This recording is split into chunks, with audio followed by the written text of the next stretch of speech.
Íbamos.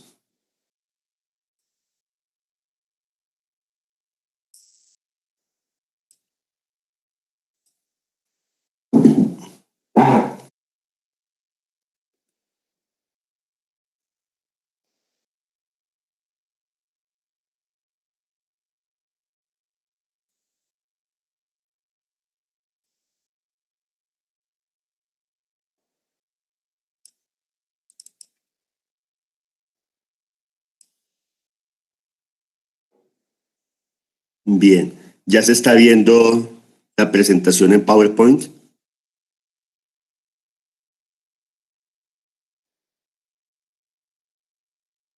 Sí, doctor. Perfecto, muchas gracias. Bien, entonces,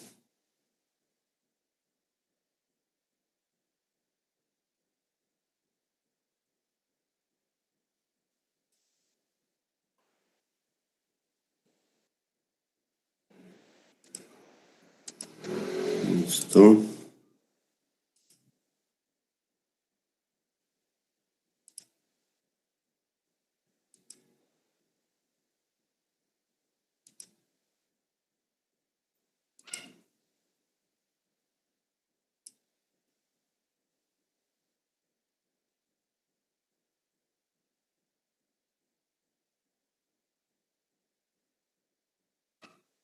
Aquí estábamos.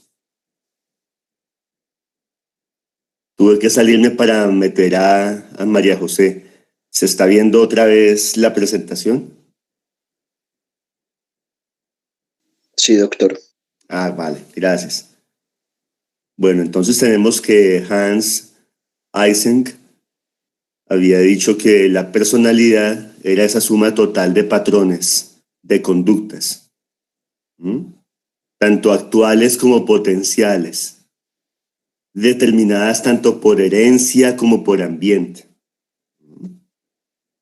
Ese es lo importante ahí. La personalidad viene con uno, hace parte de muchos elementos conductuales derivados del genotipo, pero también hay un factor ambiental, un factor contextual, un factor que tiene que ver con la educación, con la crianza, con las experiencias vividas que van permitiendo la expresión de ciertos genes y la no expresión de otros genes. Esa es la clave. Por eso nada en psiquiatría, nada en psicología es 100% biológico o 100% social. Hay una interacción muy fina y muy compleja constantemente entre factores biológicos, genéticos, de temperamento y factores educativos, familiares, de modelamiento, de imitación, de crianza, de valores que efectivamente van más allá de lo genético y tienen que ver con la cultura. ¿Mm? Somos una mezcla de biología y cultura interactuando. ¿Mm? Por eso siempre que les hagan preguntas capciosas, ¿mm?, en conducta humana, de si algo sucede porque la gente nace o porque la gente se hace, la respuesta siempre es se nace y se hace, o se nace y se va haciendo. ¿Mm? Hay una combinación siempre. James Cattell encontró que hay ciertos rasgos únicos en la personalidad, ciertos rasgos diferenciadores, pero también rasgos comunes, es decir, ciertas conductas, toda la especie humana las exhibe.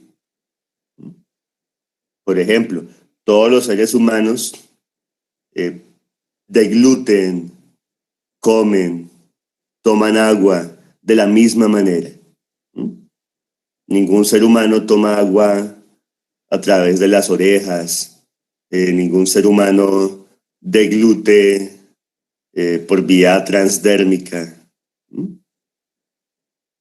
Hay cosas comunes a todos los individuos y también cosas individuales. que son esos factores diferenciadores. Aquí está el doctor Eysenck, Hans-Jürgen Eysenck, y James Cattell, un gran psicólogo del siglo pasado.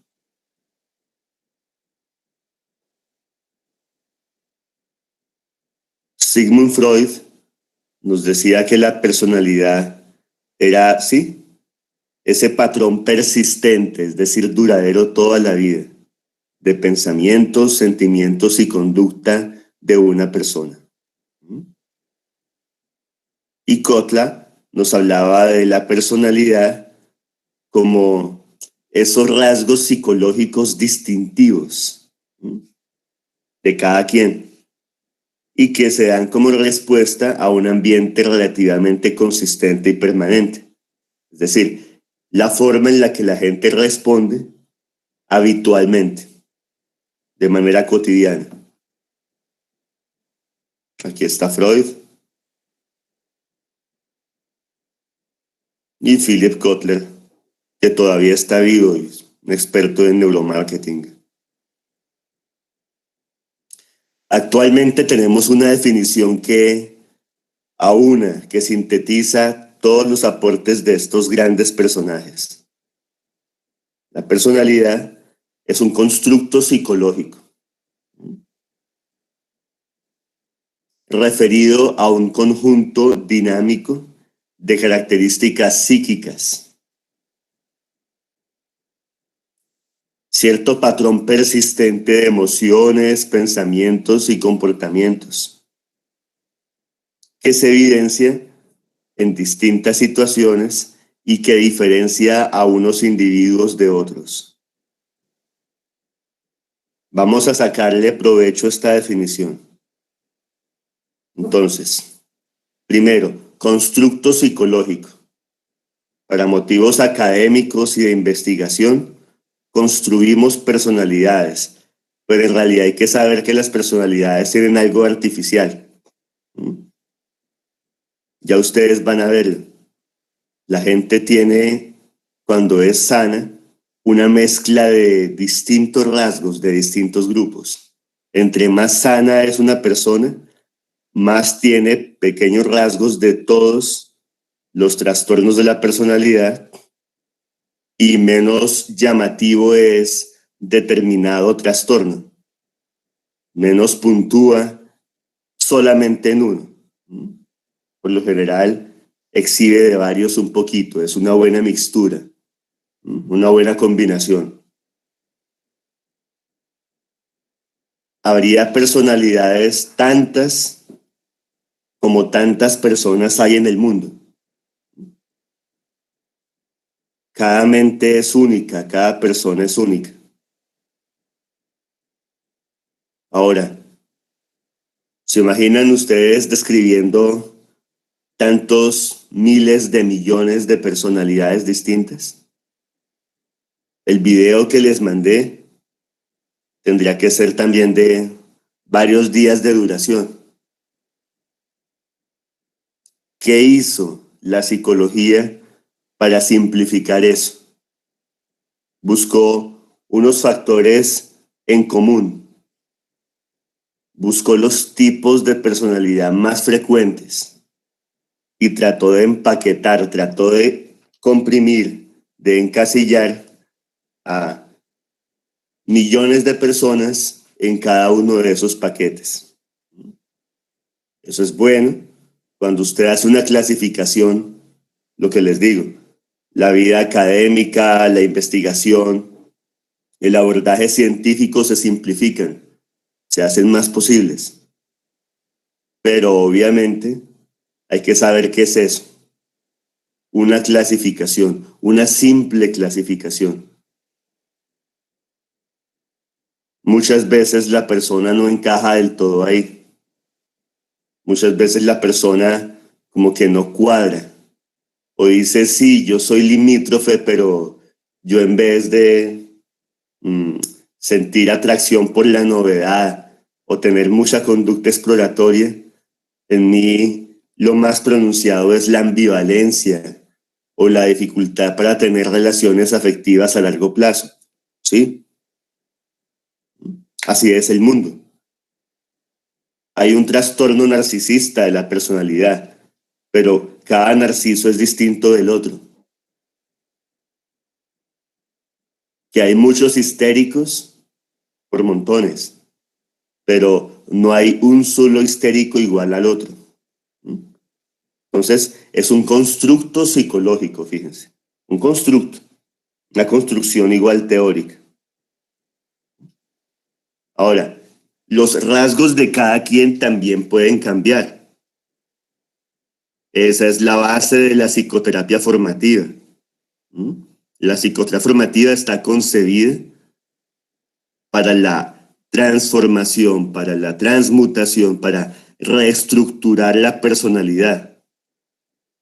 Por eso es un tipo de psicoterapia concebida a largo plazo también. Es decir, el paciente se puede curar, puede estar más tranquilo, más feliz, aprender a llevarse bien con la gente, pero siempre, siempre, aun cuando sea una vez cada 6 meses, tendrá que hacer una sesión, porque la personalidad se va moldeando lentamente a lo largo de toda la vida. La gente se puede quitar algún hábito indeseable o desagradable. La gente puede adquirir un hábito deseable o adaptativo. Por eso la personalidad es dinámica, es cambiante. Si ustedes tuvieran la misma personalidad siempre, serían unos médicos bastante inadecuados. Ahora están en segundo semestre y están aprendiendo un montón de cosas. Disciplina, respeto, capacidad de trabajo, capacidad de concentración, tolerancia a la frustración y un largo etcétera. Se van a dar cuenta cuando estén en séptimo semestre la cantidad de cosas que han aprendido y también la cantidad de cosas que han desaprendido. Muchos hábitos que les boicoteaban la disciplina de estudio, ya de aquí al séptimo semestre van a desaparecer. Porque la personalidad es eso, algo dinámico. Lo que todos los autores señalaban, emociones, pensamientos, conducta, definen la personalidad.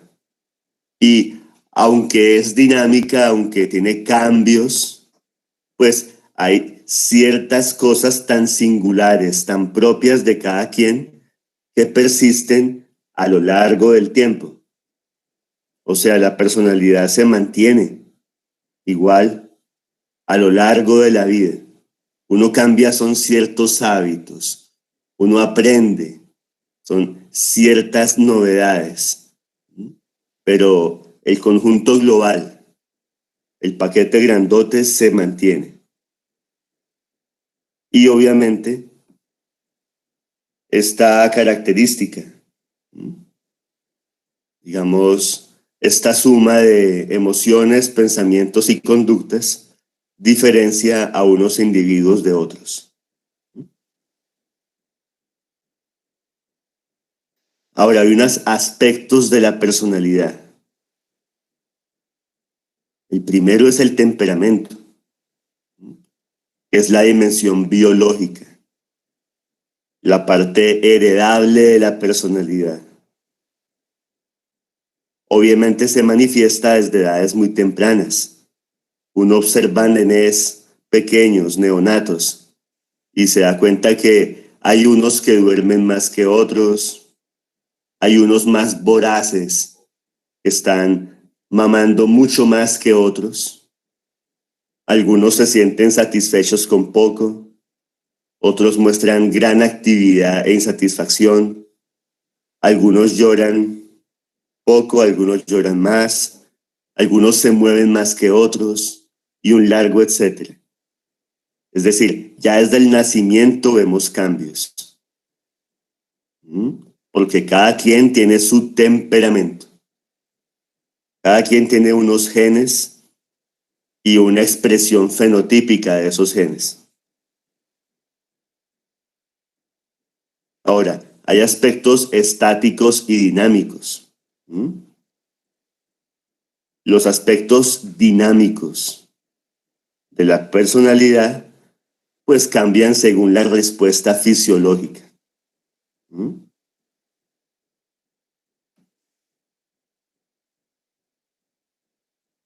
Ahora, el carácter es otra cosa interesante. Carácter no es lo mismo que temperamento. El carácter es el resultado de la interacción entre lo biológico y lo aprendido, entre la natura y la nurtura. El carácter está en función, obviamente, aparte de la biología, de la crianza, los ideales, los valores, la educación, la cultura, la familia y el entorno en el que desenvuelve ese sujeto. Incluye valores.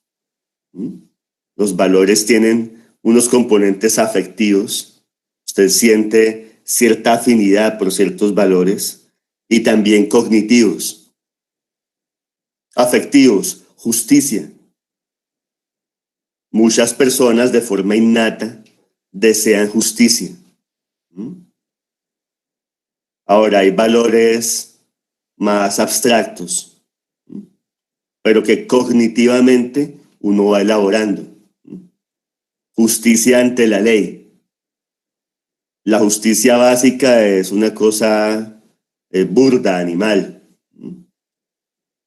Si me dan, yo doy. Si me quitan, yo quito. Ya el concepto jurídico, el concepto legal, el aspecto cognitivo de la justicia es mucho más elaborado. Ya usted sabe que así a usted no le guste, la justicia debe ser igual para todos. Es decir, usted puede pretender que siendo usted mujer asiática, amarilla, de pelo liso y ojos negros, tuviera una preferencia, un privilegio. Pero ya hay concepto de justicia igual para todos o de igualdad ante la ley, hace que usted piense, pues no puedo tener privilegio. Si yo soy mujer asiática, amarilla, de pelo liso y ojos negros, no puedo pretender estar ante la ley por encima de aquel que es hombre, africano, negro, de pelo rizado y ojos negros. O no puedo estar por encima de aquella que es mujer, trigueña, de pelo ondulado y ojos verdes, que es suramericana. O no puedo estar por encima de aquel que es hombre, blanco, caucásico, de pelo blondo y ojos azules. ¿Me hago entender? Ya los valores incluyen unos componentes cognitivos muy interesantes. Y ustedes se dan cuenta que hay valores, ¿sí?, claramente abstractos que uno va adquiriendo poco a poco. Uno muy reciente, digamos, que se adquiere tarde en la vida, es la conciencia de la privacidad de los datos. Después de cierta edad, uno no le da la cédula a cualquier vendedor en una tienda de ropa. O le piden el teléfono y uno no lo da o pone un teléfono falso. El habeas data empieza a ser importante para uno. El manejo de los datos. Sin duda alguna, a los 20 años, uno no se preocupa de ese concepto del habeas data. De pronto la gente inmadura, a los 25 años, piensa que se debe castigar al culpable. Y entonces piensa en, bueno, cadena perpetua para todos los pedófilos. Después en la vida, uno encuentra que no puede ser tan drástica la ley, por lo mismo que la ley falla. No todos los pedófilos son detectados y llevados a juicio, y mucho cuidado. Muchas personas supuestamente detectadas y llevadas a juicio son inocentes. En ese orden de idea, como es terrible penalizar a un inocente, entonces ya después de los 35 años uno dice, no puedo ser tan severo, no puedo ser tan drástico. Modifiquemos eso. No le puedo dar pena de muerte o no le puedo hacer una sentencia de cadena perpetua a todo el mundo, porque mucha gente inocente puede estar siendo condenada a muerte o a cadena perpetua. Y eso es espantoso. Es preferible que un culpable quede suelto, o sea, que un culpable sea declarado inocente, es preferible a que un inocente sea declarado culpable. Ahora, eso es muy fino, eso no es natural. A eso no llega uno siendo animal. A esa conclusión llega uno después de muchas reflexiones, de pensar bastante y de aprender mucho de la vida. Por eso les decía, hay un elemento cognitivo y abstracto en los valores. Hay valores simples. El respeto a la vida, muy simple. Pero hay valores mucho más abstractos, como esos que les mencionaba del habeas data, o de la igualdad ante la ley, o de el principio de indubio pro reo. En caso de duda, a favor del reo. Si no tenemos 100% elementos para condenar a alguien, no podemos condenarlo y no podemos ser tan drásticos.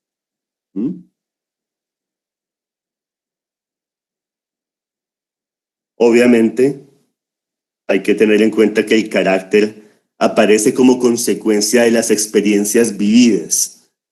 Por eso la personalidad se va moldeando con la historia de la vida. Según dónde estudiemos, con quiénes estemos, con quiénes juguemos, de quiénes aprendamos, con quiénes interactuemos.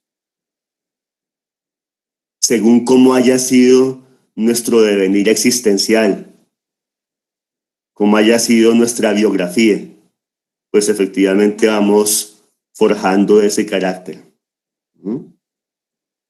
Todos nacemos con predisposiciones, con tendencias biológicas. Por ejemplo, usted puede nacer con una predisposición especial a beber bebidas frías, porque le encanta, porque le fascina. Esa tendencia biológica es el temperamento.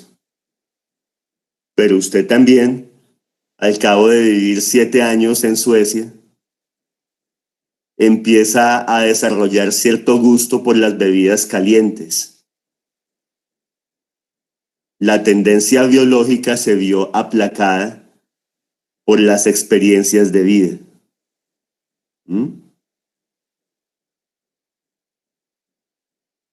O lo mismo, usted de pequeño está acostumbrado a comer muchas golosinas, pero después le diagnostican diabetes, sabe que tiene que cambiar su estilo de vida, que no puede volver a comer nada que sea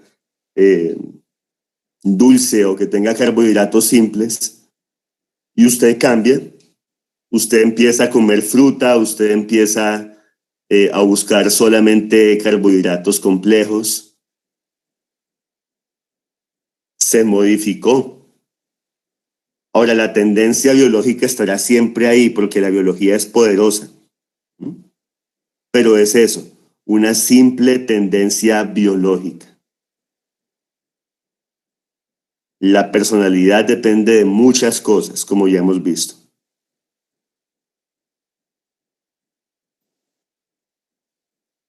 Sigmund Freud lo definía muy claramente, de manera magistral. El carácter es la escultura resultante. El mármol, el temperamento sobre el cual se trabajó. ¿Alguna pregunta con respecto a esto? ¿O algún aporte o alguna inquietud?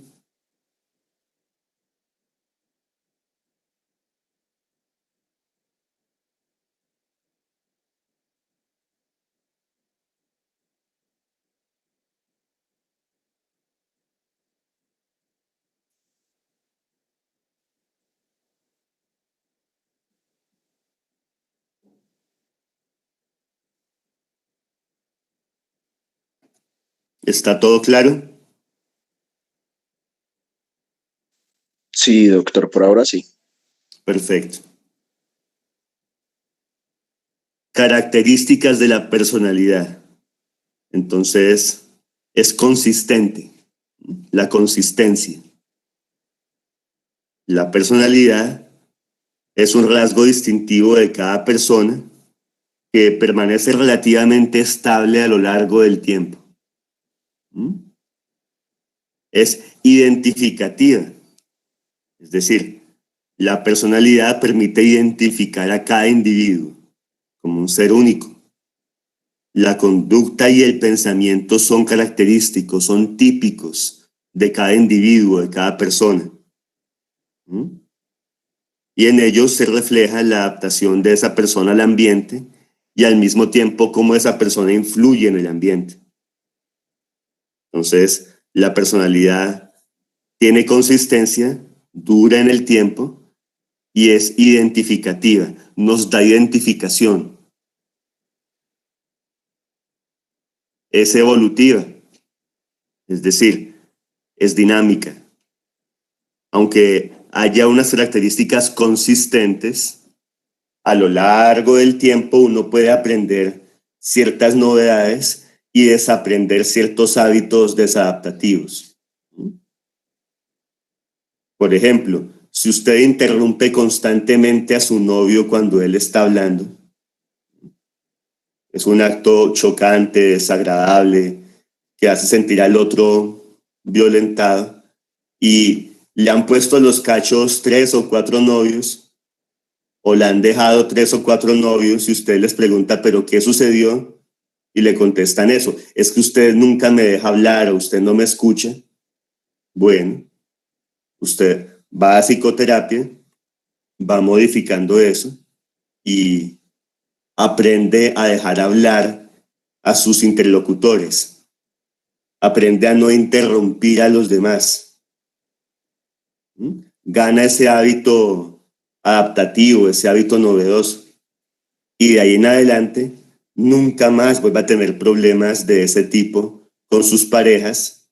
Y mejor todavía, nunca más va a haber problemas de ese tipo con todas las personas con las que usted interactúe. En la universidad, en el trabajo, en su congregación, en su comunidad, en su barrio, etc. Entonces, hay una evolutividad en esa interacción con el medio. Uno igual puede ir modificando algo la personalidad. Es interna. Por eso las apariencias engañan. Usted puede ver a un sujeto de 22 años lleno de tatuajes y con piercings y con extensiones y con un pelo pintado de morado y puede pensar, este es un limítrofe. Y resulta que no. Usted hace un abordaje bien claro y encuentra que no tiene personalidad borderline. Es más, es obsesivo. No se fíen de la apariencia externa. O aparece una señora muy maquillada, con las uñas muy cuidadas, el pelo recién alisado, vistiendo un vestido de tono rosado o rojo y minifalda. Y usted puede pensar, es una histérica. Claro, ahí está el trastorno histriónico. Y resulta que no. Ella puede ser pasivo dependiente, sino que tuvo que vestirse así porque había un prom, una fiesta de secundaria. ¿Logran captar la cosa? La personalidad es interna. No depende de cómo se vista alguien. No depende de cómo se encuentre la situación a nivel de maquillaje o de apariencias externas. No. Depende de lo que va adentro. Por eso los clichés, por eso el juzgar apresuradamente a alguien por su apariencia externa es casi siempre una vía para el error, casi siempre una vía para la equivocación. No podemos irnos por los prejuicios. Por eso esas categorías de antaño han pasado de moda. Aparece un sujeto muerto en la calle y un policía tonto va y detiene a un hombre de 40 años que es deportista y hace fisicoculturismo, porque dice, claro, mire este tipo musculoso, mire esas entradas pronunciadas, mire ese mentón alargado, mire esas cejas grandes, mire ese exceso de testosterona. Es el típico criminal lombrosiano, es el típico asesino. ¡Qué idiota! Ese señor puede ser perfectamente inocente. El tener más musculatura que otra persona. El tener los arcos supraciliares más grandes que otra, o los pómulos más afilados, o la quijada más grande, no lo hace más violento. Eso se creía en la psicología barata de hace 3 siglos, pero hoy en día se sabe que no. Perfectamente el asesino puede ser una niña de 14 años, simplemente a la que le caía mal ese señor y entonces cogió el arma del papá y le disparó. Pero los policías tontos casi nunca sospechan de la niñita de 14 años. Tengan en cuenta eso. Cuidado con dejarse guiar por las apariencias. Cuidado con los clichés. Hay muchos clichés. Hay muchos prejuicios. Voy a irles preguntando y me contestan qué prejuicios está, digamos, más frecuentemente determinados.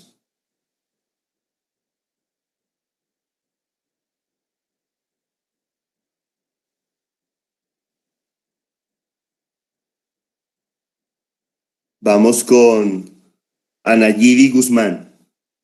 ¿Qué prejuicios conoces muy difundidos en la sociedad? Buenos días, doctor.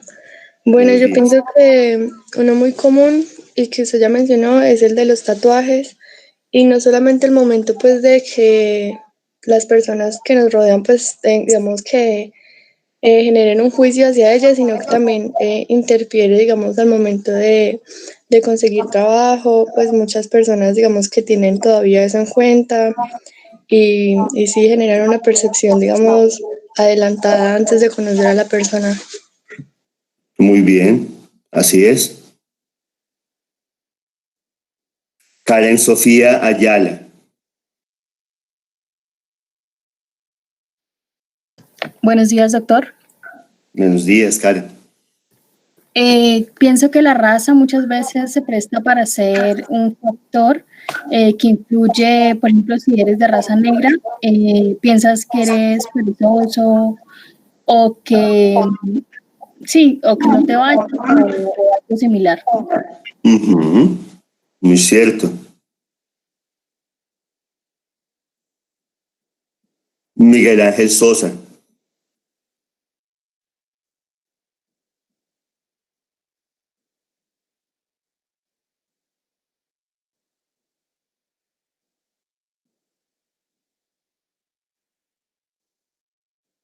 Ejemplo de prejuicios, Miguel Ángel.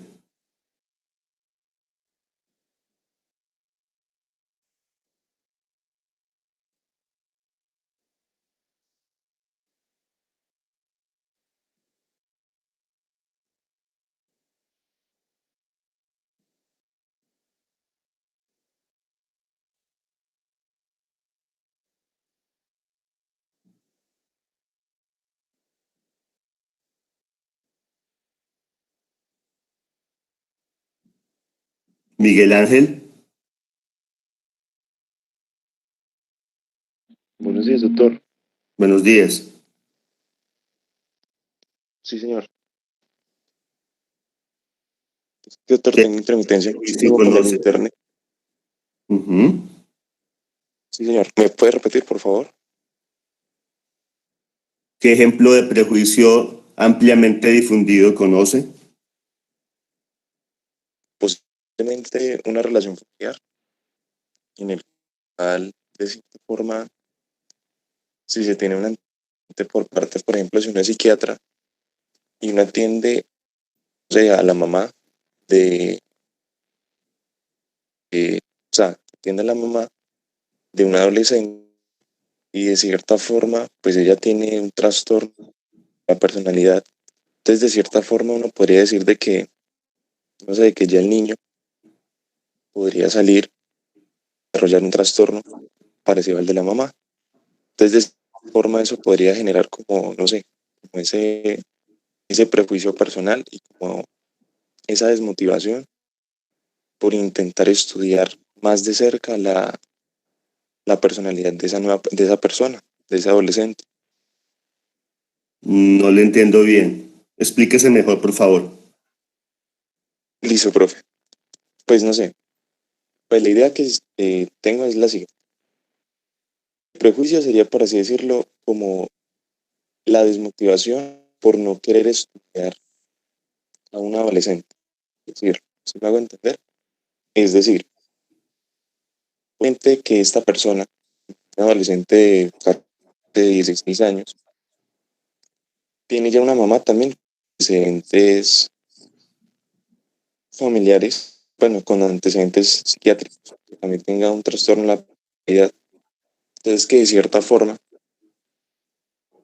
el psiquiatra, por no sé por cuál motivo, decida no querer como estudiar a, esa, a ese adolescente, porque posiblemente dice, no, esa es la misma vaina que la mamá, y te una información. A eso es lo que me quiero dar a entender. O sea, no se toma el Mm, tiempo de detallar posiblemente los ujú. rasgos de ese trastorno del adolescente, sino que lo asemeja a los trastornos, a los trastornos de la mamá, que Exacto. posiblemente emite esa anamnesis que posiblemente o va a hacer que exacerbe más los rasgos del adolescente.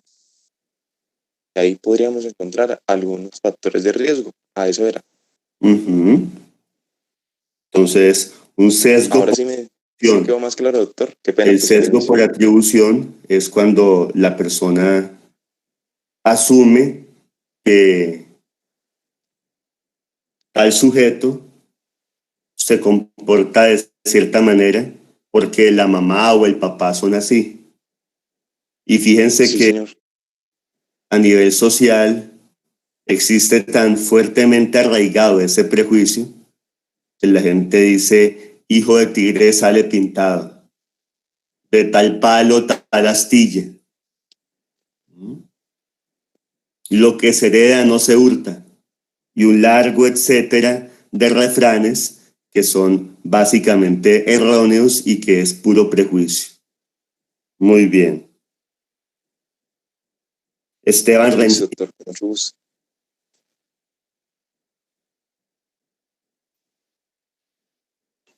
¿Me llamó a mi doctor? Sí, señor. ¿Qué ejemplo tiene bueno. usted? El hecho de que las personas le huyan un poco a las personas que están en la calle, que porque pueden ser malas o algo así. Sí, pero explíquese bien. O sea, como esa marginación que se les da a las personas por el estado en el que están, creyendo que por ese estado van a cometer acciones que perjudican pues a la persona que está juzgando, ¿sí? Los identifican como personas malas.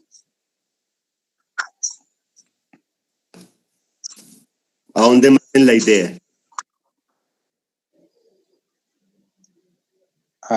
Pues al prejuicio que se tiene sobre esas personas.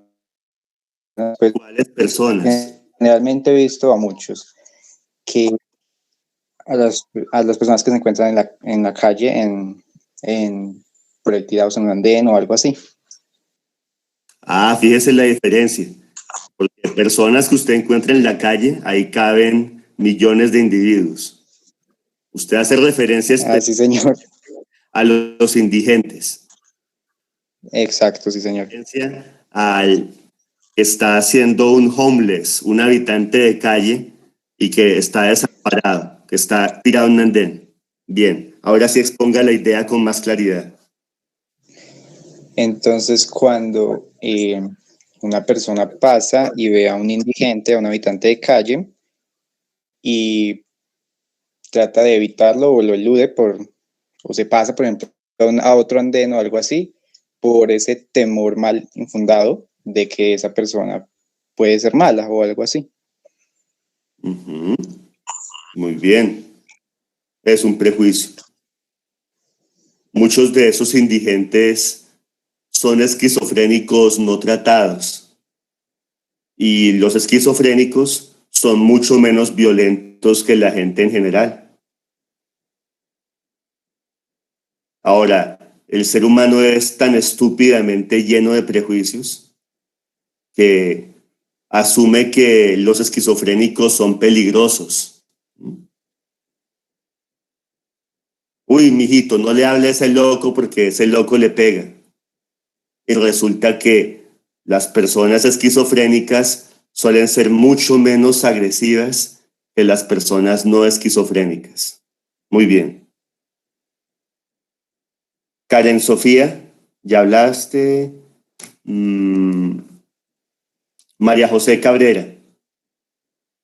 ¿Qué otro ejemplo de prejuicio ampliamente difundido hay? Pues doctor, se me ocurre, por ejemplo, cuando la gente piensa que las personas de estratos sociales pues más bajos tienen como más tendencia a delinquir. Excelente, muy bueno. Y es un prejuicio. Es decir, usted va a encontrar ladrones en todos los estratos sociales. Usted va a encontrar ladrones y de gran calibre en las clases más acomodadas. El hecho de suponer eso o ese prejuicio tan arraigado hace que muchos votantes voten estúpidamente. Ah, no, yo voto por este porque es que él es el nieto del general Rojas Pinilla. Ay, no, qué maravilla. Y ustedes se dieron cuenta cómo Samuel Moreno Rojas desfalcó Bogotá y pues, hoy en día está en prisión y mucha gente cercana a él que tenía grandes apellidos de la aristocracia bogotana, pues están hoy en día tras las rejas, que sí, son ladrones. Ernesto Samper, la familia Samper es muy prestigiosa y ha sido muy importante en Colombia desde hace 2 siglos y medio. Y resulta que, pues, fue un presidente corrupto, con muchos nexos con el cartel de Cali, con muchos nexos con personas muy malvadas. Y era uno de los Samper, o sea, una de las mejores familias. Tenga en cuenta eso. Muy bien. Vamos a seguir avanzando porque el tiempo igual corre, pero ahí ustedes van viendo la cantidad de prejuicios que hay cuando la gente solamente juzga por la apariencia.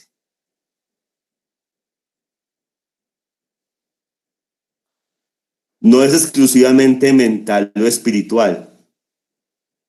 La personalidad no solamente es psíquica. Hay una combinación en el funcionamiento de mente y cuerpo. Un tema que a mí me apasiona es de qué manera el deporte puede ayudar al manejo de la depresión.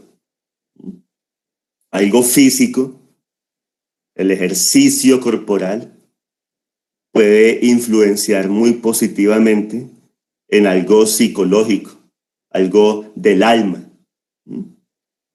el sentirse contento. Y sí, la gente que hace deporte, por lo general se deprime mucho menos.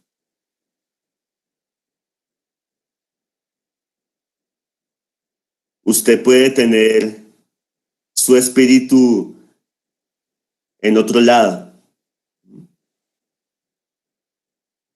Puede estar pensando en las cosas más elevadas. Teología, teodicea.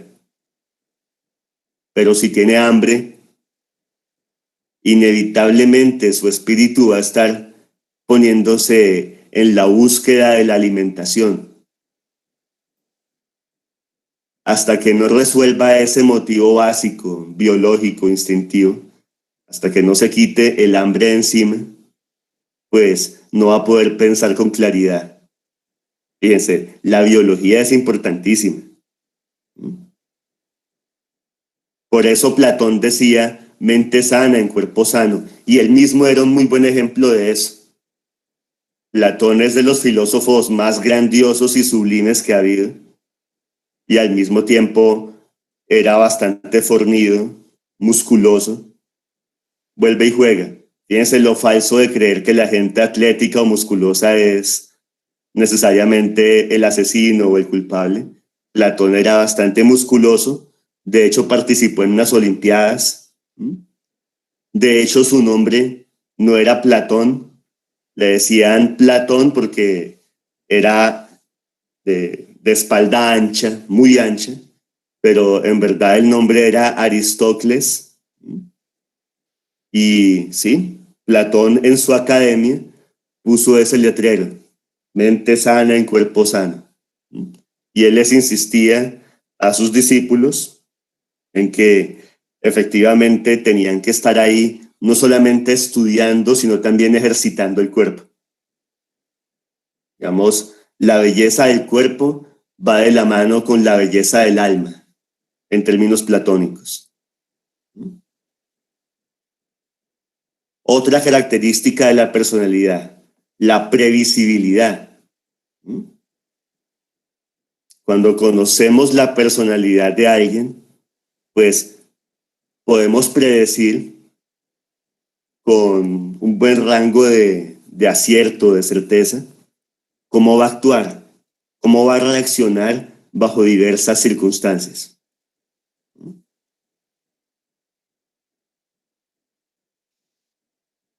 Aquí en este cuadro está todo resumido. Vamos a leerlo antes de irnos al biodescanso. Entonces, temperamento, innato, instintivo, la dimensión biológica, origen genético,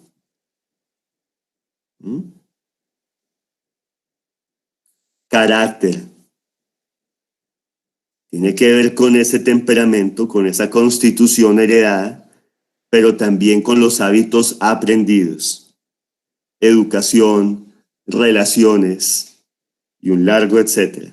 Es decir, el carácter es modificable. El carácter hace relación a esa interacción entre biología y cultura. El carácter puede ser modificado. Es una dimensión educable y controlable de nosotros. ¿Listo? ¿Quedó bien claro?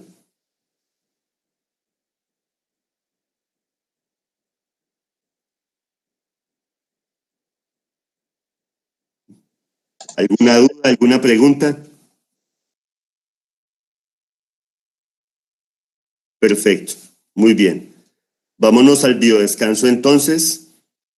Traten de comer, de ir al baño, de estirarse un poquito y nos vemos a las 8:05, 8:05.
Bueno, vamos a proseguir entonces.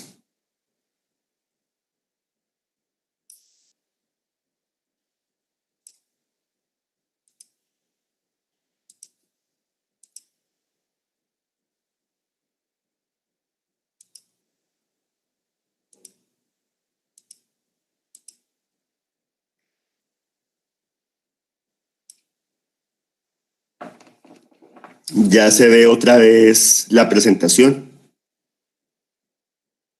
Sí, señor, ya se ve la presentación. Maravilloso.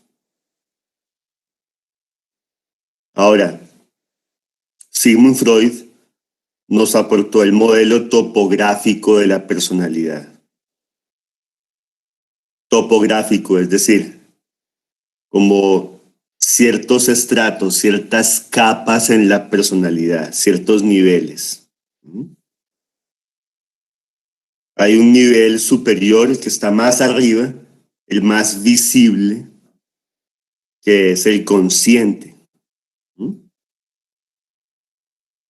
La parte consciente de la personalidad, pues reconoce todo lo del mundo externo y al mismo tiempo es capaz de conocerse a sí misma.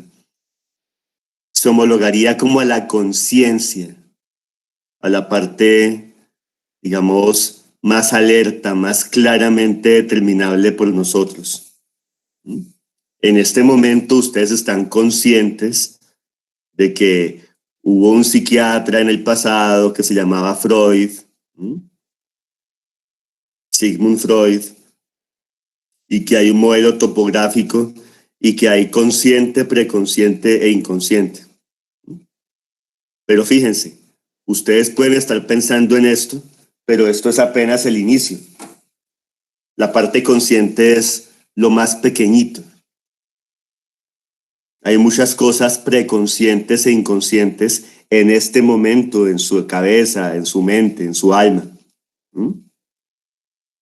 El nivel preconsciente está por debajo, es un estrato menos visible, formado por recuerdos y aprendizajes de los que el individuo no es consciente. Por ejemplo, si les pregunto yo a ustedes, ¿cómo se llamaba su primera profesora o su primer profesor? Esa que tuvo allá cuando estaba en el kinder, ¿cómo se llamaba? Y ustedes hacen memoria y como que no encuentran, hacen memoria y ya de pronto tienen la imagen de ella, pero no les llega el nombre tan fácil. Eso es preconsciente. Hay una censura que es una barrera entre el consciente y el preconsciente. Y hay un inconsciente que hace parte de ese inconsciente todo el montón de contenidos reprimidos, contenidos olvidados, pero están ahí. Buscan retornar a la conciencia. O nunca fueron conscientes, pero están buscando llegar a la conciencia. Ejemplos muy sencillos. Traten de acordarse de qué hacían ustedes cuando tenían un mes de edad.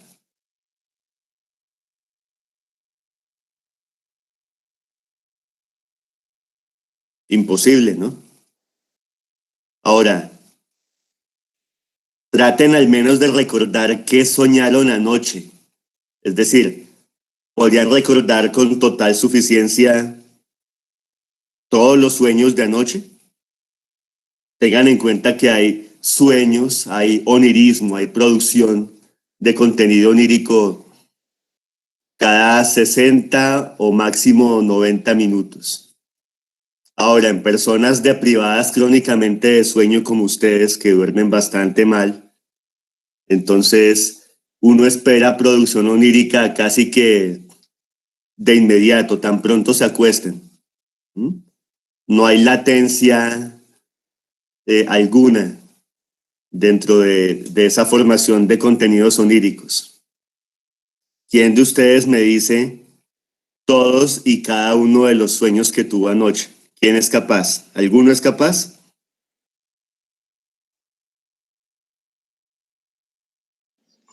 No, doctor, no nos de acuerdo.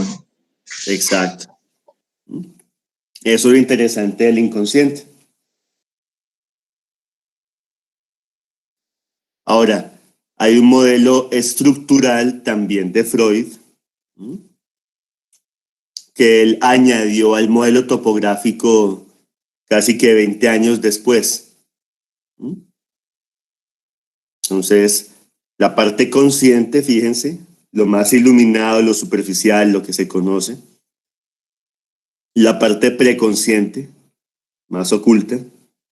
Y la parte inconsciente, completamente oculta. Antes de pasar al modelo estructural, ¿alguno tiene alguna duda con el modelo freudiano, pues, de lo que es preconsciente, inconsciente y consciente? Esto es fundamental. Buenos días. Sí, señor, yo tengo una pregunta. Eso, hágale.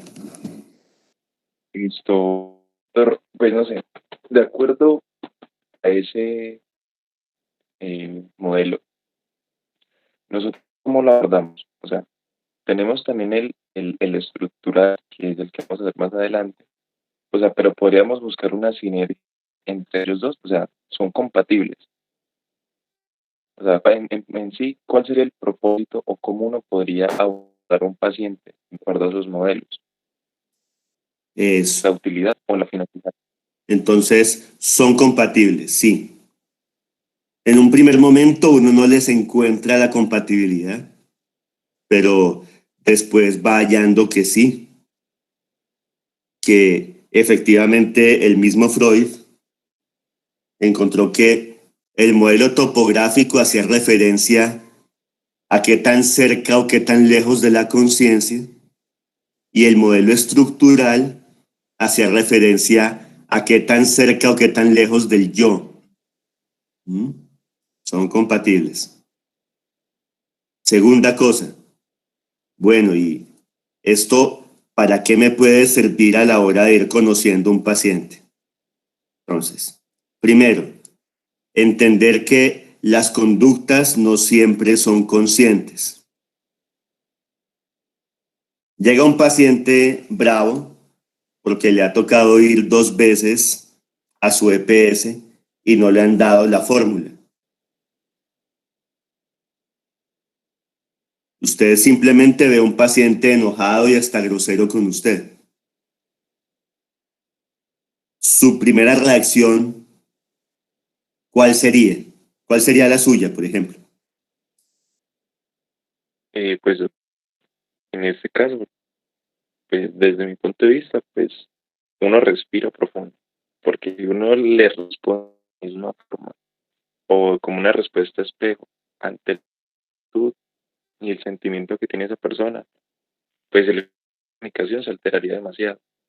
Entonces, respirar y nuevamente, como rebobinar la información y decir, bueno, algo de fondo está pasando y espera cuál va a ser la respuesta que me diga la persona.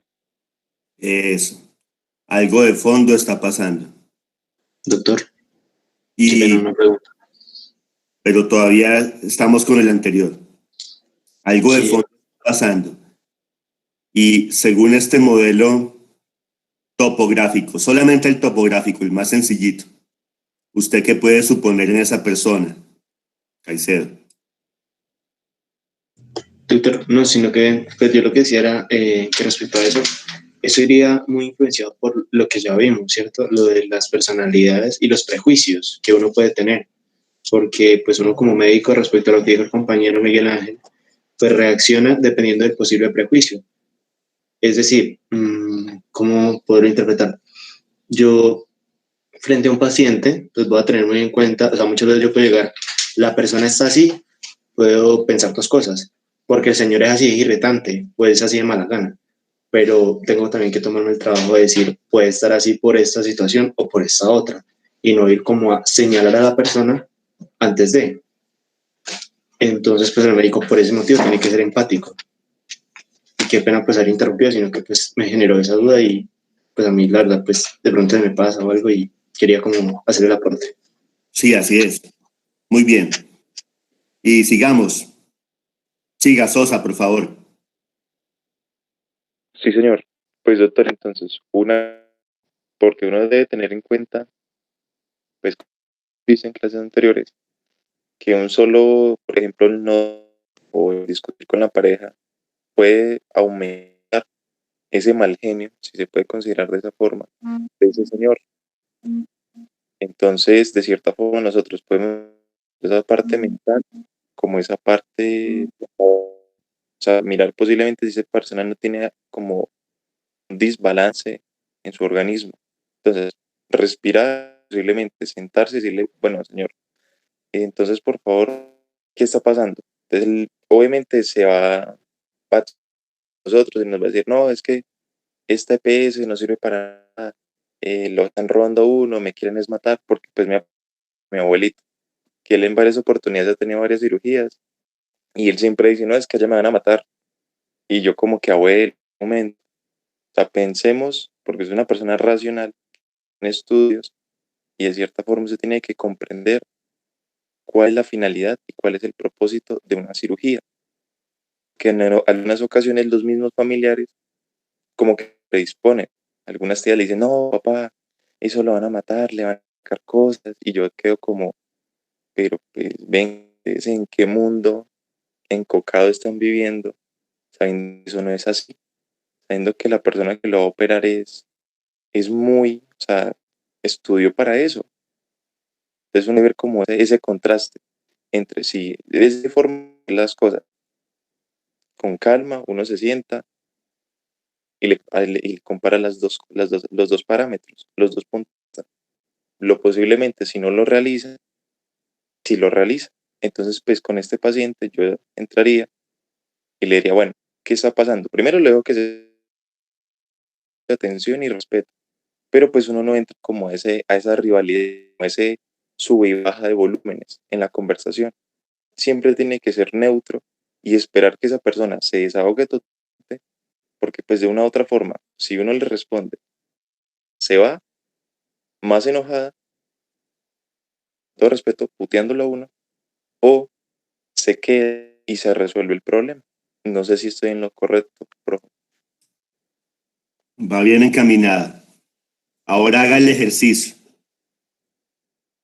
A nivel consciente, ¿qué nota usted en ese paciente? Consciente. Listo, a nivel consciente, pues más se ve como la exacerbación por, como por la mala atención, y se denota el disgusto de esta persona por el sistema de salud. Inicialmente por esa afección médica que es su cuerpo, o sea, que realmente no se le está prestando la atención.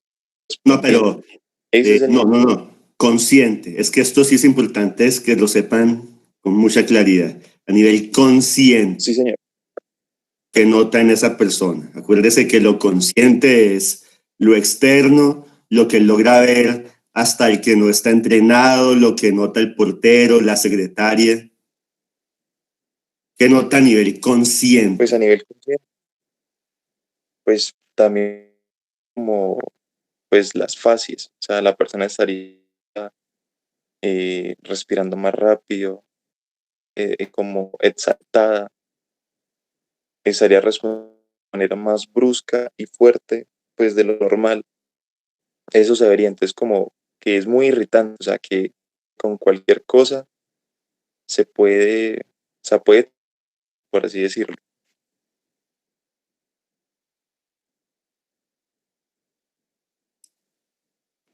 Exacto, la parte O sea, consciente es referencia a lo que es visible, es muy sensible. a lo que todo el mundo capta, y es eso, aumento en el número de inspiraciones y expiraciones, puede estar inclusive resoplando, ¿m? Aumento en el volumen del, También puede estar inclusive vociferando, nota inquietud psicomotora, puede estar inclusive manoteando, nota que hay inclusive piloerección, la gente tiene los pelos de punta cuando se pone así demasiado excitada. Nota las fascias. Las pupilas dilatadas, si usted es médico y está al frente, pero usted simplemente lo está viendo de lejos. Sí, y señor. así es obviamente que denotan disgusto o irritabilidad. Esa es la porción consciente. Consciente. Ahora, a nivel preconsciente, ahí sí ya la secretaria no sabe tanto, pero usted sí. A nivel preconsciente, ¿qué habría en ese paciente? Pues habría una falta de disponibilidad para la ocasión. Porque de cierta forma él podría decir, no, es que ya he venido 3 o 5 veces y es la misma huevonada. O sea, es la misma y no me atiende. Entonces él lo puede suponer a uno de que uno, como otro médico de esos mismos que lo han atendido, y no le presta la atención correspondiente. Dice, ¿usted para qué? Va a hacer la misma vaina. Yo mejor me voy. Pues considero que esa podría se relaciona con el nivel preconsciente. Como lo que usted mencionó, profe, censura del paciente de no tener la disponibilidad de poder hablar por los hechos que anteriormente ya han pasado. Entonces, fíjese, a nivel preconsciente, el paciente efectivamente tiene esas cogniciones.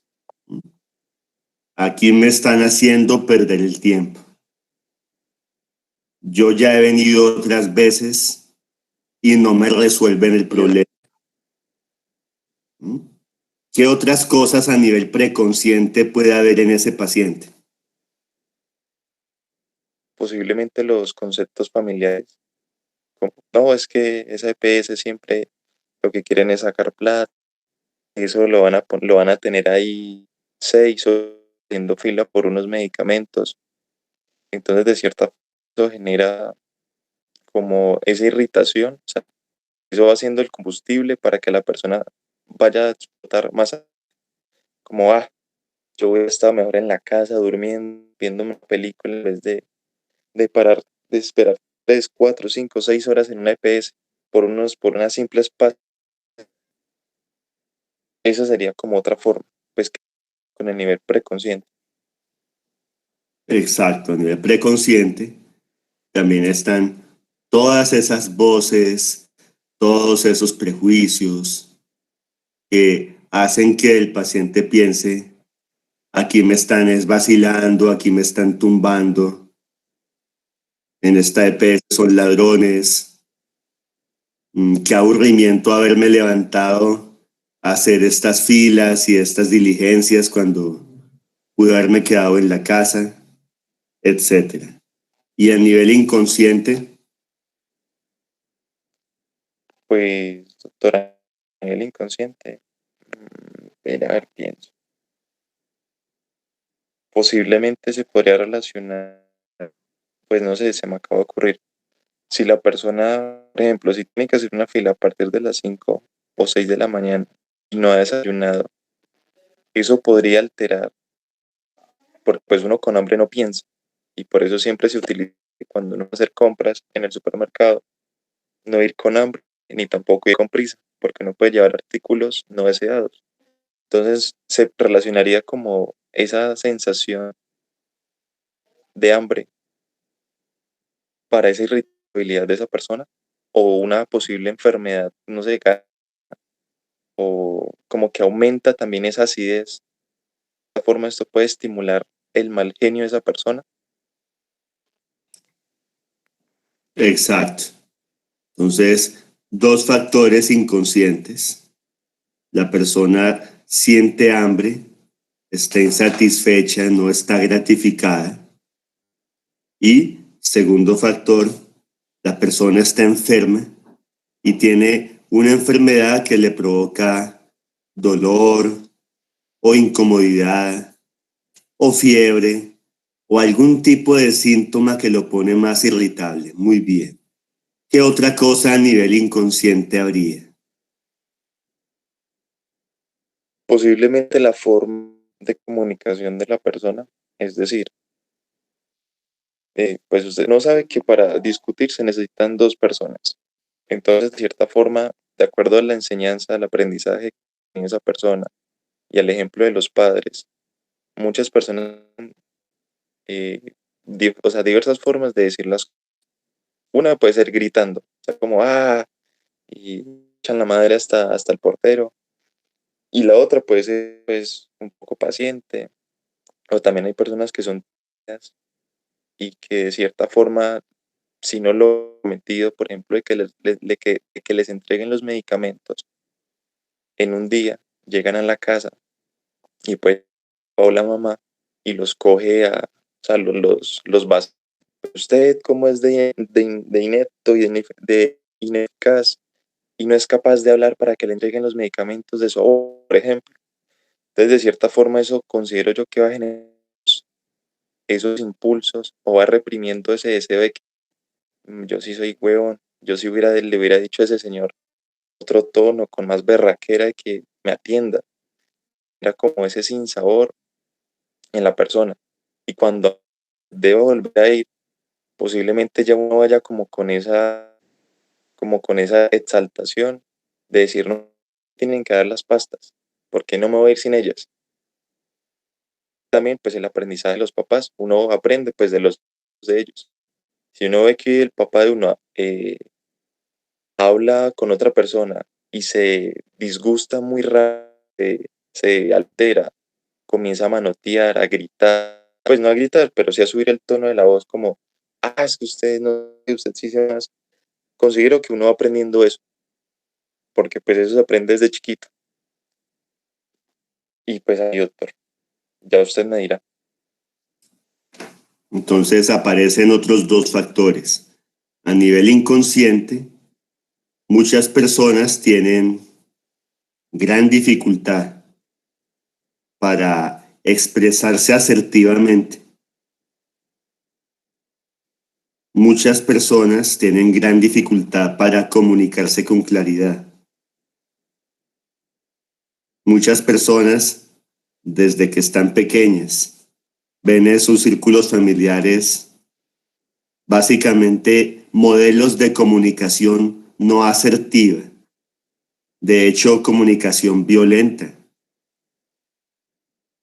Hay muchísimo maltrato verbal en las familias colombianas. La gente hace hincapié en el maltrato físico, en la violencia física, pero no se dan cuenta que el maltrato verbal y la violencia verbal son tan frecuentes que hasta 20 veces al día uno puede ver una interacción maltratadora de parte de la mamá hacia un niño, o de la señora al esposo, o de la suegra a la nuera.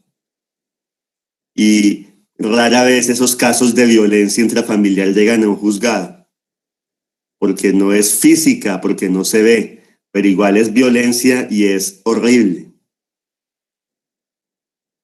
Este pobre sujeto, el que llega a la EPS, está acostumbrado a interactuar así. Y hay mucha gente así. En realidad, tengan en cuenta eso. Si un colombiano promedio no se lee ni un libro al año, ¿qué tipo de capacidad lingüística estamos esperando en la población? ¿Quién de ustedes me dice el nombre de quien recibió el Premio Nobel de Literatura este año? ¿Quién se lo ganó?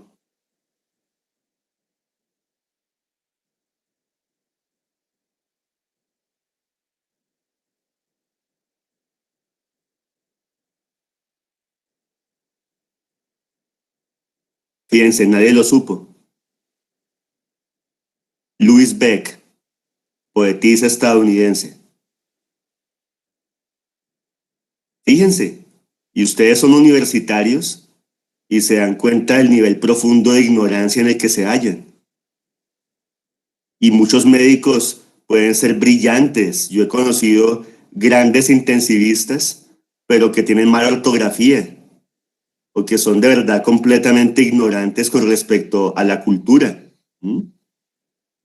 Pueden poner muy bien un tubo de tórax, pero básicamente no saben nada de historia, nada de política, nada de antropología. Les dice uno Congreso de Filosofía y abandonan el chat de médicos, se salen del grupo. Entonces, si eso vemos en gente universitaria, ya van suponiendo lo que vamos a encontrarnos en la población general, en el pueblo llano. Las personas no tienen fluencia verbal. Las personas son analfabetas o por lo menos analfabetas funcionales. ¿Qué es un analfabeta funcional? El 90% de los colombianos sí saben leer y escribir, pero rara vez escriben algo más que un mensaje breve o la firma, y rara vez leen algo distinto del periódico. Y ustedes saben que lo que aparece en el periódico no es literatura de alto vuelo. Muchas personas se acostumbran a hablar usando un restringido margen de entre 350 y 500 palabras. No saben usar otras palabras. Y dentro de esas 350 y 500 palabras, 70 o 100 son groserías. Vayan captando, entiendan esa realidad del analfabetismo funcional para ir viendo cómo la persona puede no tener la intención de dañar, pero inevitablemente cuando abre la boca está agrediendo al personal de salud. Bien, Sosa, va bien.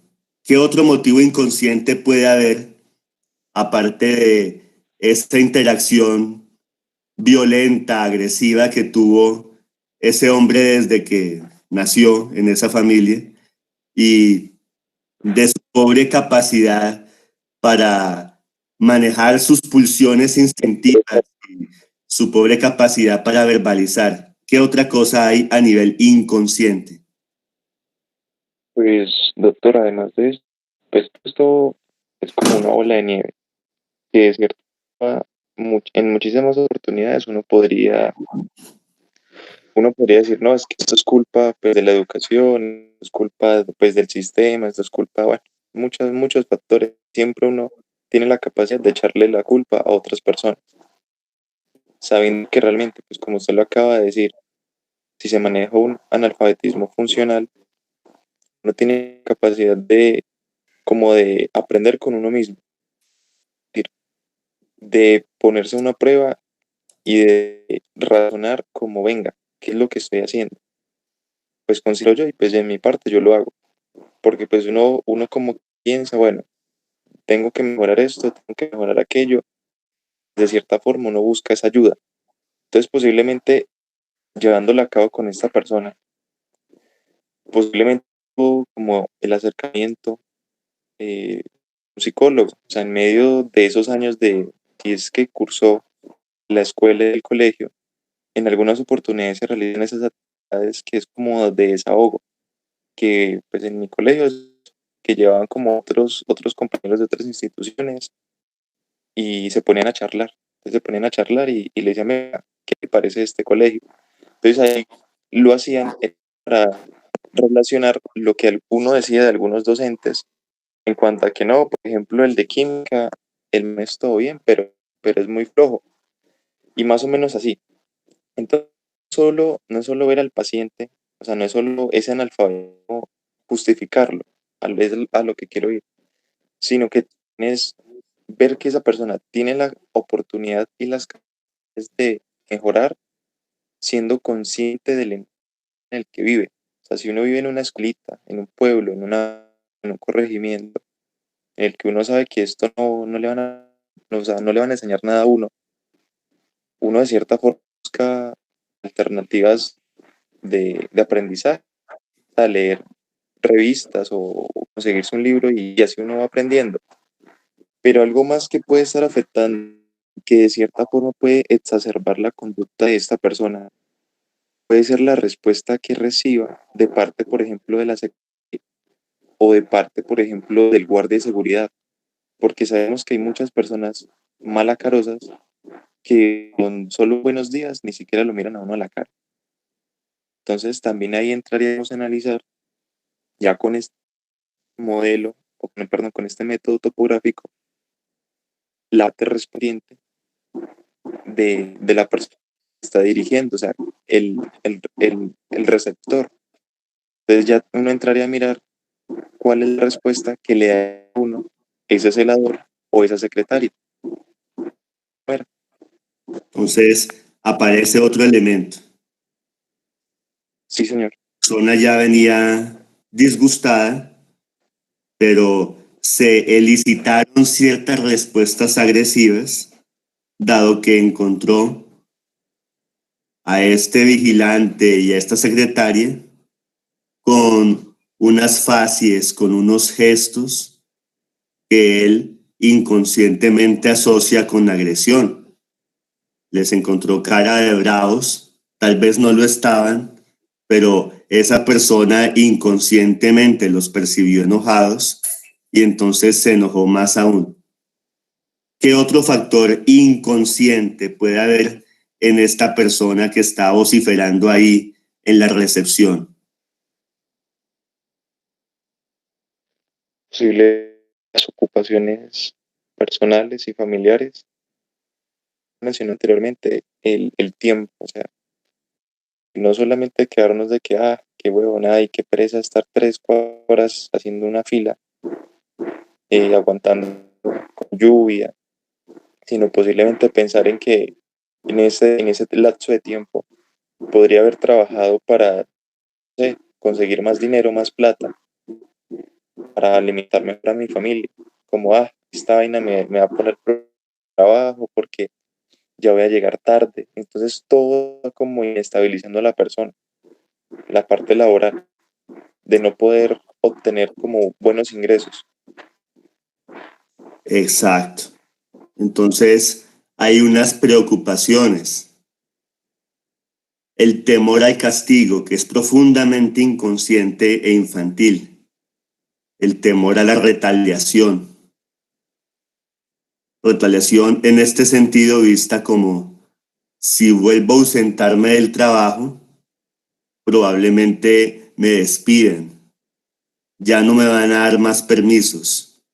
He madrugado 3 veces y no me han dado las fórmulas. Si mañana otra vez me toca venir acá, van a ser 4 llegadas impuntuales al trabajo y me meteré en problemas. Y hay otro montón de elementos inconscientes, muchísimos. Se nos podría ir la clase entera. La persona tiene dificultades con la autoridad. La persona siempre ha interactuado de manera poco asertiva con sus figuras paternas. La persona tiene efectivamente unos conflictos y unos complejos no resueltos. La persona se encuentra resentida porque no fue bien lactada en la infancia, porque simplemente no le dieron lo que ella cree merecía obtener. Y entonces toda esa insatisfacción infantil se ve reflejada en cierta actitud de resentimiento social y de estarse peleando, de tener una posición querulante con respecto a toda estructura normativa o de poder, y un largo etcétera. Muy buen ejercicio, excelente. Lo felicito, doctor. Vamos entonces Muchas gracias. con otra persona, justamente para que les quede bien claro. Vamos con Claudia Lorena Vera. ¿Está por ahí, Claudia?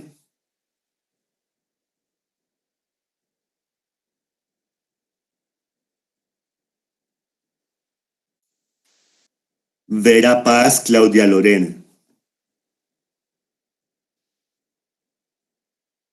Sí, doctor. Perfecto.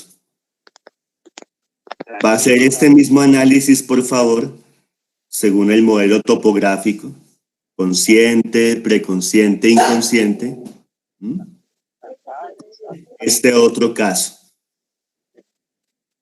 es una paciente que le llega a usted, una paciente de 20 años, a la que usted le dice que tiene que hacerle un examen del test de Papa Nicolau, una citología, porque ella le contó que había empezado su vida sexual a los 13 años, ahora tiene... Okay.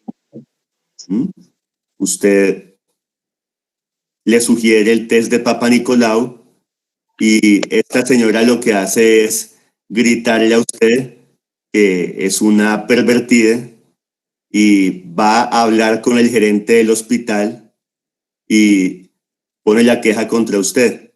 Esa doctora intentó abusar sexualmente de mí. Entonces, vamos con el análisis. Consciente.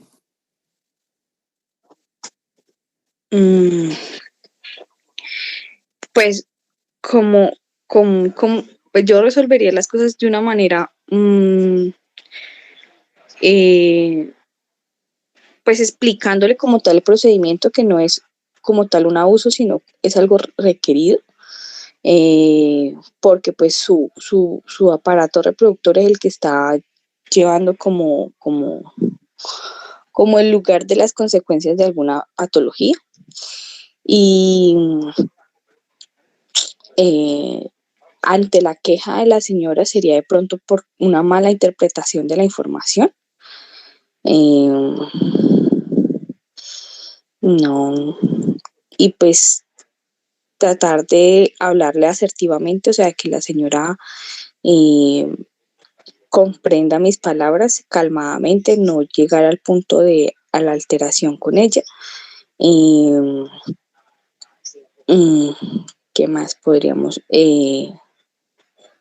Mostrarle de alguna manera cuál sería el procedimiento sin que lo pudiera malinterpretar. Y no sabría, o sea, ¿qué más?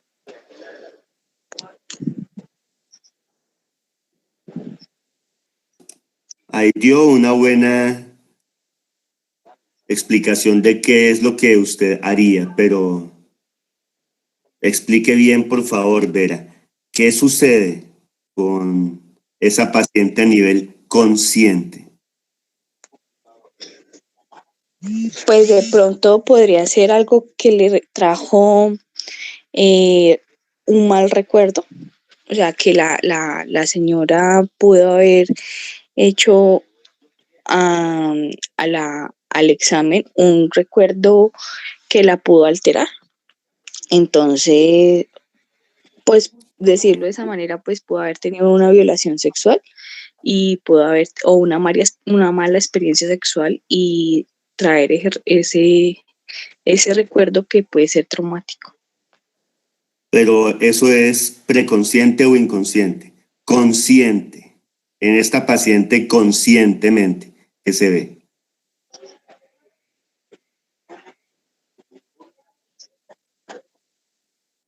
No sabría, doctor.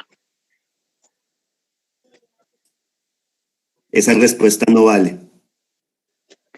Conscientemente.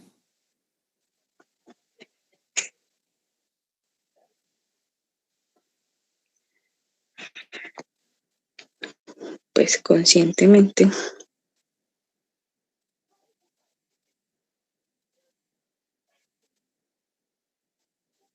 No sabría. Continúe, insista. Es lo más fácil. ¿Qué observa usted conscientemente en la paciente? Ok, ya. Que por ejemplo que se agita, que hay gritos, que puede haber una alteración en signos cardíacos, la frecuencia cardíaca, en la respiración, que de pronto, por ejemplo, también su rostro cambia. eh, por ejemplo, su expresión es de pánico, mm, se tensiona muscularmente. Sí, sería eso. Eso es consciente. A nivel preconsciente, ¿qué puede haber? Preconsciente.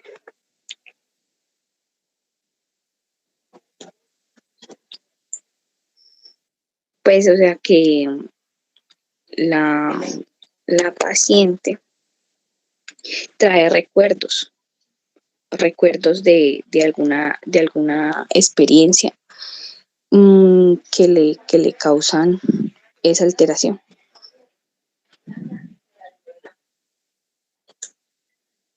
¿no? Pues sería eso preconsciente. Entonces se despiertan algunos recuerdos. Sí, sería el hacer como hacer como el paralelo de algo que le ha sucedido y que y la altera como tal emocionalmente. Exacto. Muy bien. Probablemente está hipersensibilizada por los medios de comunicación. Sí. No ha tenido una educación, digamos, certera, sólida a nivel de medidas de promoción y prevención. O a tener Asume una que un mala examen experiencia. médico puede ser, digamos, abusivo sin serlo. Muy bien. Y de nuevo, aquí podríamos estar hasta las 12 del día seguramente hablando de más motivos preconscientes. Pero vamos a qué motivos inconscientes usted encontraría. A ver, inconscientes. ¿Qué pudo haber favorecido esa respuesta en la paciente?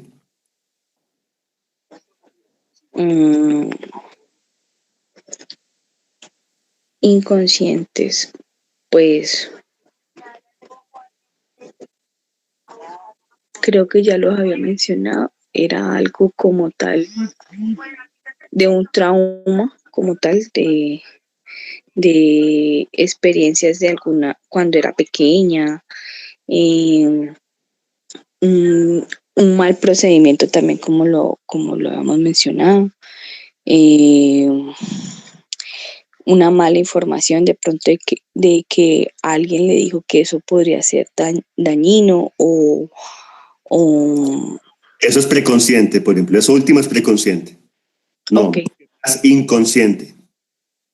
entonces sería más que todo por trauma, o sea, algún trauma, pues un trauma en la niñez o en la adolescencia, alguna otra etapa de El su vida. trauma, digamos, eso nos ubica más o menos en 1920, pero han habido muchos más aportes aparte de el simple suponer un trauma. ¿Qué otra cosa a nivel inconsciente hay?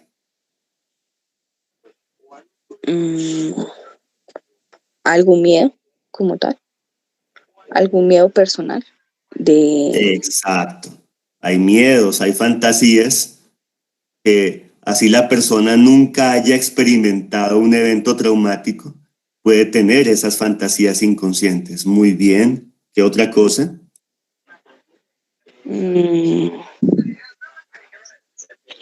alguna emoción que le haya causado el procedimiento, digamos en el hecho de tener una sensibilidad que no conocía o algo así, o haber podido sentir algo que para ella era desconocido. También asociado a algún conflicto a otra persona.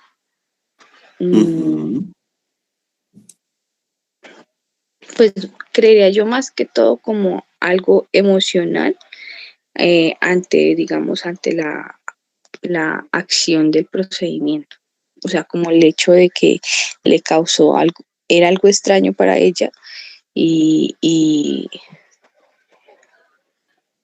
y en la intensidad del procedimiento pues pudo ocasionar emociones que no eran conocidas para ellas, que le causaron miedo o algún sufrimiento como tal, pues o sea, de pronto algún dolor que ella no conocía también.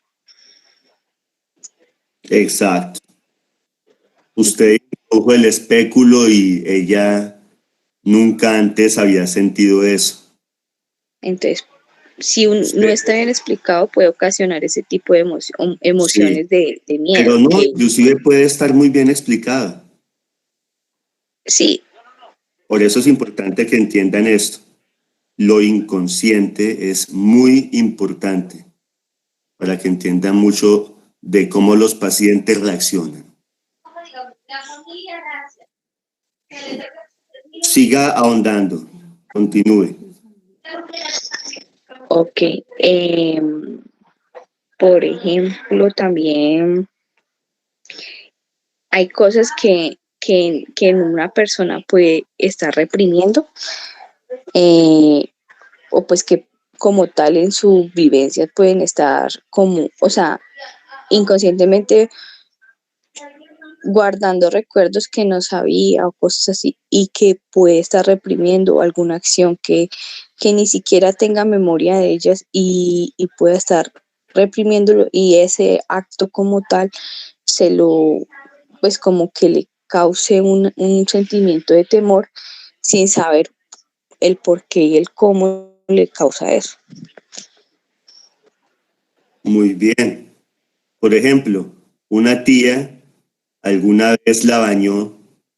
Exacto. La niña no quería ser bañada en ese momento. La tía se sintió bien porque la dejó limpia, pero la niña se sintió ultrajada porque la tía la manoseó, y ahora en la escena justamente de la prueba, la citología o el Papa Nicolau, esa misma paciente está reviviendo aquella experiencia y está malinterpretando la situación. De nuevo es la doctora la que impone su voluntad, de nuevo es ella la que se ve ultrajada y violentada, de nuevo hay un juego de poderes en los que ella representa el papel de víctima o el papel pasivo y un largo etcétera. Muy bien, excelente. Sigamos entonces con la última diapositiva.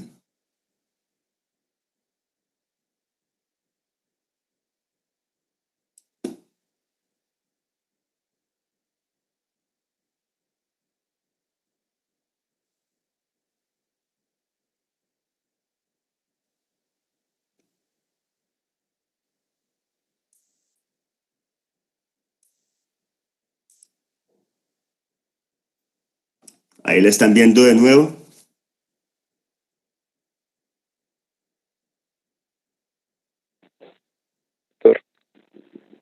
¿Sí se ve?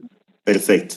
Muy bien. Sí, señor. Entonces, así como hay una porción consciente, una porción preconsciente y una porción inconsciente, pues hay tres estructuras en el psiquismo: el super yo, el ello y el yo. El super yo hace referencia a los polos de los ideales, el deber ser, lo que la persona tiene dentro de las exigencias morales, ¿no?, para los demás y para sí misma. Es decir, el super yo es la estructura de la personalidad que exige adherirse a cierto ideal, ¿no?, a la forma correcta, idónea de hacer las cosas. Ese es el super yo. Es muy exigente, por lo general. El yo es la estructura que efectivamente trata de conciliar entre las exigencias del super yo y las exigencias del ello. El yo es la porción mental más ecuánime, la que busca conciliar y la que busca adaptarse. Adaptación es la palabra clave. El yo busca adaptarse y acomodarse, hacer que el organismo sobreviva, satisfaciendo al mismo tiempo al super yo y al ello. Y el ello es esa porción del psiquismo, esa estructura del espíritu que tiene que ver con lo más animal, lo que busca satisfacciones y gratificaciones biológicas, lo que busca simplemente el darse gusto. De hecho, Freud lo decía, al ello lo rige el principio de placer. Él solamente quiere satisfacción inmediata. ¿Mm? ¿Ya queda bien claro? ¿Captan bien la idea?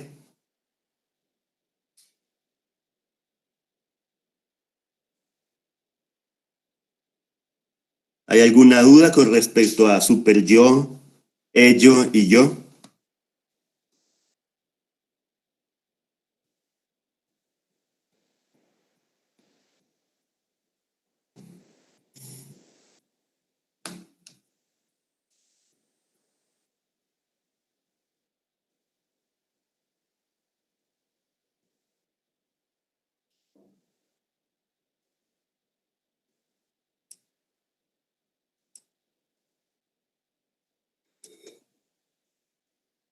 ¿Listo?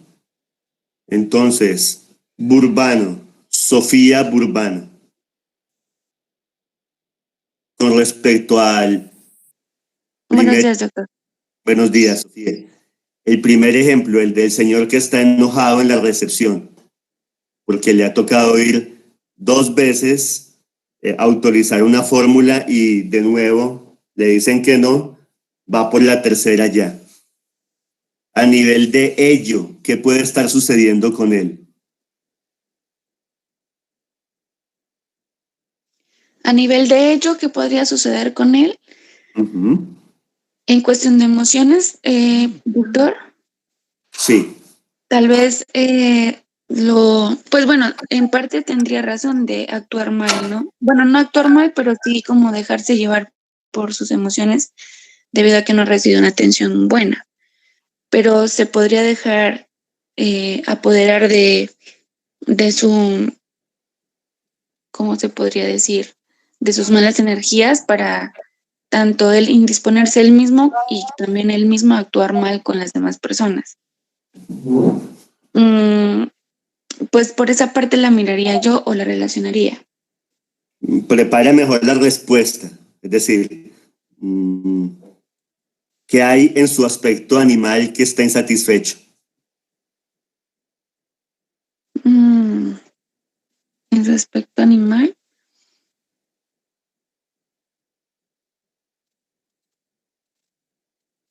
pues no sabría cómo relacionarlo así como usted lo dice, profe. Tranquila, haga el esfuerzo.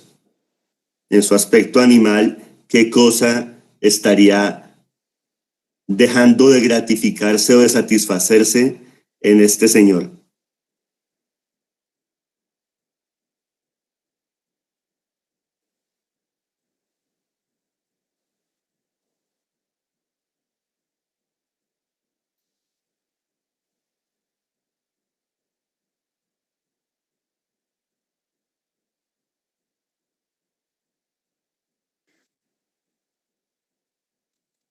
Pues creo que lo único que se me ocurre es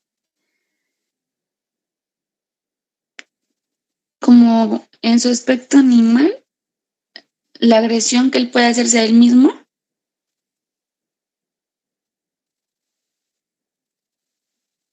En cuestión de actitudes.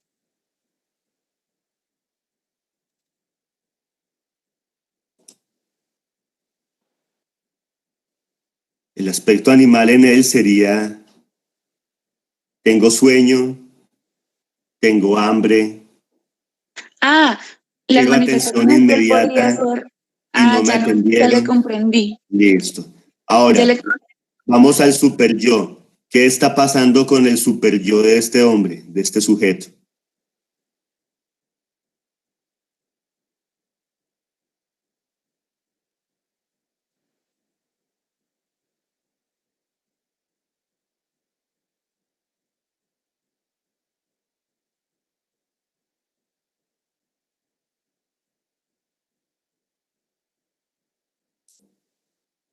super yo. ¿Qué está pasando ahí?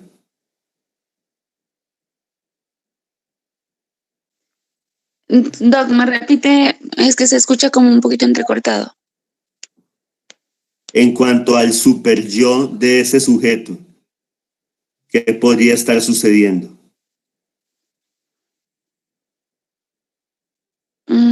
Podría suceder en el...